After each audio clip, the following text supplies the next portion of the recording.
माझा कालचा व्हिडिओ तुम्ही पाहिला ज्यामध्ये दुःख होतं. काही जणांना वाटलं ते ऍक्टिंग आहे, काही जणांना वाटलं ते खरोखर आहे. ऍक्टिंग की खरं हा प्रश्न बाजूला ठेवूया, ते मी शेवटी सांगते ऍक्टिंग होती की खरं होतं ते. पण आज मी व्हिडिओ बनवण्यामागचं कारण असं आहे, जर समजा तुम्हाला कोणी इग्नोर करत असेल, जर समजा कोणी तुम्हाला दूर लोटत असेल, तर असं समजा की तुमच्या प्रवासामध्ये म्हणजे तुमच्या आयुष्याच्या शेवटपर्यंतच्या प्रवासामध्ये कदाचित ते तुमचे साथी नसतीलच. कारण ते वाटेत भेटलेले काहीतरी असे फाटे आहेत, जसे की आपण एखाद्या गावाला जाताना कुठला तरी फाटा लागतो आणि आपण तो मागं सारून मग आपल्या गावाला किंवा त्या गावाला जिथे जायचंय तिथे पोहोचतो. तसं ते आपल्याला म्हणजे वाटेमध्ये भेटलेले एक छोटेसे क्षण आहेत किंवा एक छोटासा प्रवास आहे असं समजून सोडून द्यायचं.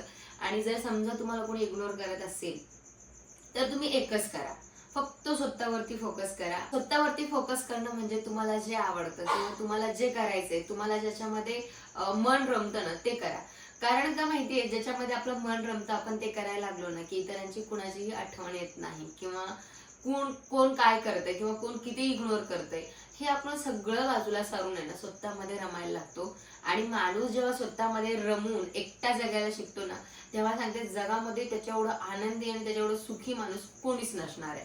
कारण का कोणाकडनं अपेक्षा नाही, अपेक्षा नाही म्हणजे दुःख नाही, कोणाकडनं काही म्हणजे अपेक्षाच जर केली नाही आपण किंवा कोणाकडनं काही अपेक्षा नसली ना की माणूस अगदी सुखी असतो.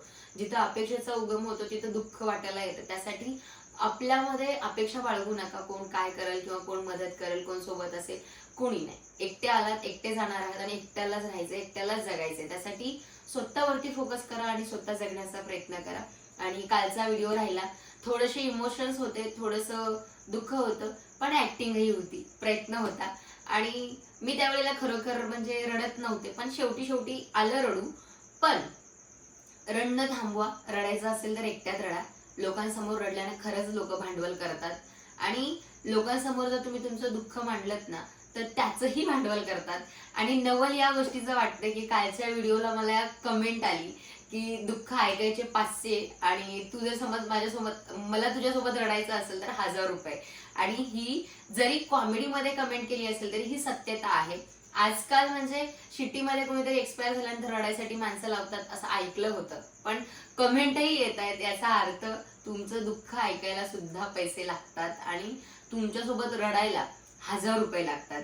त्यासाठी आपलं दुःख तुम्हीच ऐका आणि तुम्हीच तुमचं दुःख सावरून समोर जाऊन आनंदात जगायला शिका. कारण का मला तरी वाटतं की जसं की कृष्णांनी सांगितलेलं आहे, तुम्ही तुमच्या एवढे जेवढे साथी आहात ना तेवढं तुमचं कोणीच नाहीये. त्यासाठी एकच सल्ला, स्वतःमध्ये खुश राहा, स्वतःवरती फोकस करा आणि स्वतःवरती फोकस करून स्वतःमध्ये खुश राहायला शिका. तर या जगामध्ये सगळ्यात आनंदी आणि सगळ्यात हॅप्पी माणूस तुम्ही आहात, जशी की मी आता आहे.